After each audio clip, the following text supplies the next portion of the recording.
우리가 이제 성장이 부진한 아이들에게 한방 치료를 할 때 기본적으로 되는 게 이제 우리가 흔히 듣는 성장 보약을 처방하게 되는데요. 이 성장 보약이라는 것도 아이 개별적인 상태에 따라서, 예를 들면 위장 기능이 너무 약해서 음식을 충분히 먹지 못하거나 편식이 심하거나 소화력이 안 좋다. 그러면 당연히 위를 보강해주는 약이 베이스가 되는 그런 처방 하에 내분비를 보충해주는 약을 첨가를 한다거나, 그다음에 장이 안 좋은 아이들은 고기에 또 도움이 되는 그런 처방들로 개별적으로 처방하게 되는 거고요.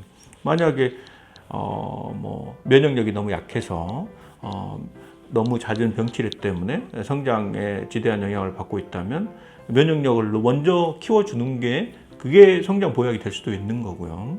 어떤 아이들 같은 경우는 이제 근골격계가 너무 약해서 운동성이 너무 떨어진다거나 자꾸 다친다거나 뼈가 자꾸 문제가 생긴다거나 이런 아이들도 많이 있기 때문에, 그럴 때는 우리가 한방에서 간신을 보강을 해서 골격을 튼튼하게 만들어주는 이런 것들이 성장의 베이스가 될 수도 있는 거죠.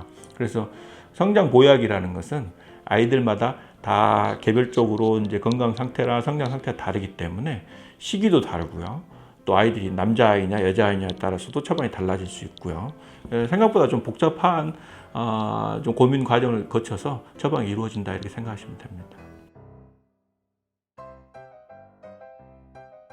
이제 보통은 성장이 부진하고 그 원인이 좀 명확하고 하면 그 원인이 해결될 때까지 처방을 하는 게 이제 기본적인데, 가장 일반적으로는 보통 한 달 정도 처방을 해서 아이들에게 이제 문제 해결이 되는 경우도 있고요. 근데 이제 성장이 좀 중요한 시기다. 예를 들어 좀 급성장을 해야 될 시기라든가, 아니면 아이의 이제 성장 상태가 너무 많이 부진하다거나 그러면 주기적으로, 예를 들어 한 3개월 정도 약을 복용시킨 다음에 한 3개월 정도 쉬었다가 다시 성장치 한 6개월 정도 돼서 그동안의 성장치를 좀 확인을 하고 건강 상태 체크를 하고 다시 재처방이 들어갈 수도 있고요.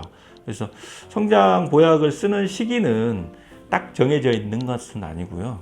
그래도 이제 가장 성장 처방을 많이 하는 시기는 이제 조금 더 어렸을 때, 이제 그러니까 병치레를 좀 자주 하는, 감기도 자주 걸리고 하는 5세, 6세, 7세 이렇게 어린, 그러니까 미취학 아동일 때 또 많이 하고요. 그리고 진짜로 많이 하는 시기는 이제 급성장기 바로 전 단계, 사춘기가 오기 전에 이제 지금부터 우리 아이가 이제 급성장이 되겠구나, 그 급성장기를 대비하기 위해서 그 시기에 맞춰 가지고 미리 아이의 뼈 성장이 왕성하게 이루어질 때 손해를 보지 않도록 미리 대비를 해주는 게 제일 좋겠죠. 부모님들은 그러니까 이제 누구나 이제 우리 아이가 잘 자라고 평균기 이상이 되기를 바라고 누구나 마음은 똑같겠지만, 근데 그런 마음을 너무 아이들에게 주입할 필요는 없다고 생각해요. 그러니까 자칫 잘못하면 아이들은 굉장히 또 감수성이 예민하고 하기 때문에, 특히 사춘기에 접어든 아이들 같은 경우는 자기가 성장 부진하고 결과가 좋지 않고 이런 부분에 대해서 굉장히 예민하게 반응을 할 수 있기 때문에 기본적으로 긍정적인 마인드를 가지고 아이들한테 대해주는 게 좋죠. 그래서 아이들과 대화를 많이 하고 약을 먹든 침 치료를 받든 어떤 충화 치료를 받든 그런 치료를 아이들이 좋아하지는 않거든요.